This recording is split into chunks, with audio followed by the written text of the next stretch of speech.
नर्मदा माई रे, दह नर्मदा माई रे, भूखे को भोजन प्यासे को पानी, दह नर्मदा माई रे, दह नर्मदा माई रे, दह नर्मदा माई रे, भूखे को भोजन प्यासे को पानी, दह नर्मदा माई।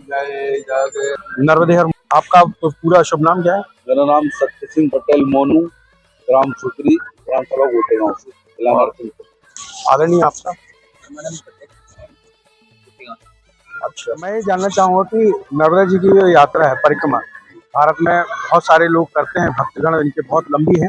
तो मैं आपसे छोटी सी बात ये जानना चाह रहा हूँ कि ये यात्रा का आपको संकल्प कैसे आया, कैसे शुरुआत हुई इस यात्रा की? पहले तो माता के चरणों में नमन और सभी भक्तजनों को नर्मदे है। माता का संकल्प ऐसा है, संकल्प ऐसा हुआ कि हमारा बाइक से प्रोग्राम बना के अपन परिक्रमा करना है। तो हमारे मित्र परमानंद भाई हैं, तो बीच में जो मिले नहीं कि अपन दोनों साथ में कर लेते हैं।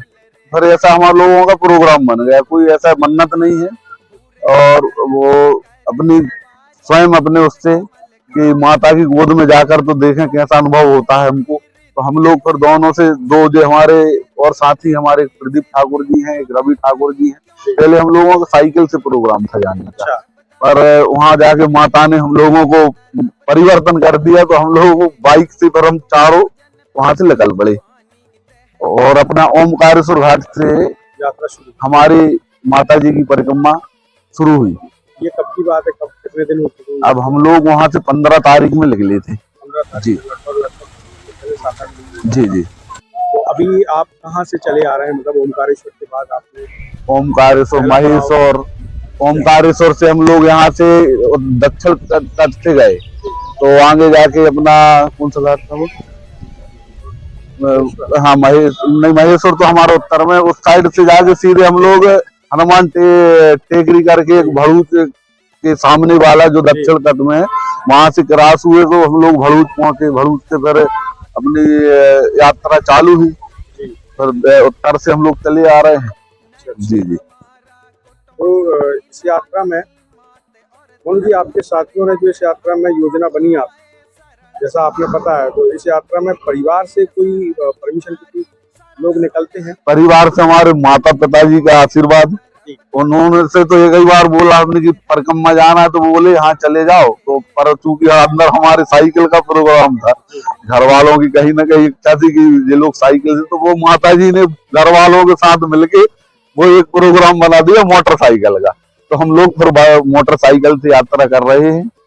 जी। तो अभी आप व्यवसायिक रूप में कुछ करते हैं या? व्यवसाय रूप में मैं कृषक हूँ। जी बहुत अभी खेती का भी जी जी पूरा जी जी। और माता की सेवा में जब से आए वहाँ की तो चिंता ही नहीं है, और वहाँ भी सब काम स्वयं हो रहे हैं। मतलब जैसा अपन रहते वैसे वैसे चल ही रहे हैं। आपका भरूच का अनुभव कैसा रहा?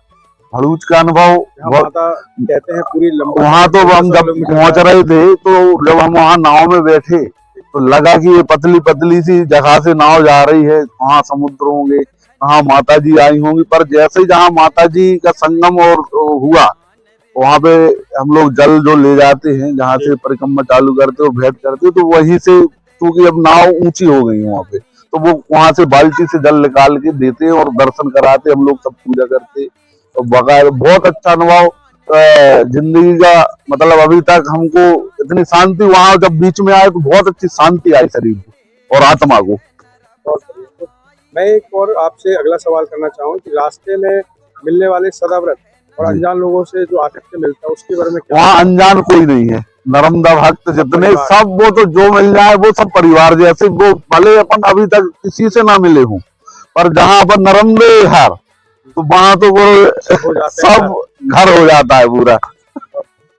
यात्रा का आपका आनंद और आध्यात्मिक अनुभव बहुत अच्छा रहा है जी। तो इसमें हम ये फिर भी एक जो भाग दौड़ बड़ी जिंदगी में जी, लोग अपनी बुनियादी सुकून को छोड़ के जो भागम भाग में लगे, तो उनको आप क्या संदेश देना चाहते हैं? भागम भाग छोड़कर एक बार मौका नहीं, वो तो एक बार संकल्प लेके निकल जाओ, माता पिता का आशीर्वाद लेके, यहाँ माता आपका पूरा करेगी।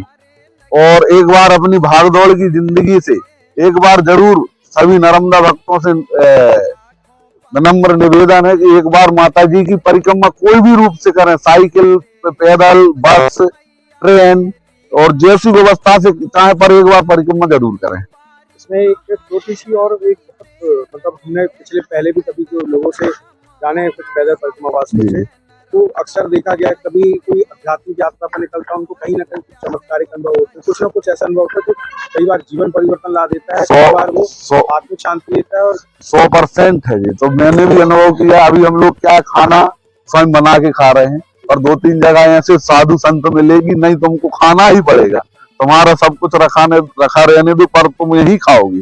पर जब हम लोग जैसे खाना बनाते हैं, कभी कम बना लिया तब भी भरपेट होते हैं, और ज्यादा बना लिया तो सोचते हैं यार आज ज्यादा बना, तब भी भरपेट, वो सेम होता है। ये एक आशीर्वाद है।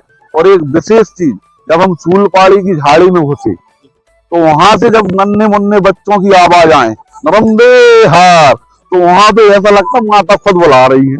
छोटे छोटे बच्चे जो जंगल में आदिवासी लोग हैं, वो बहुत दूर से अपन सुन रहे नर्मदे हर, तो वहां पे तो आत्मा बिल्कुल जी।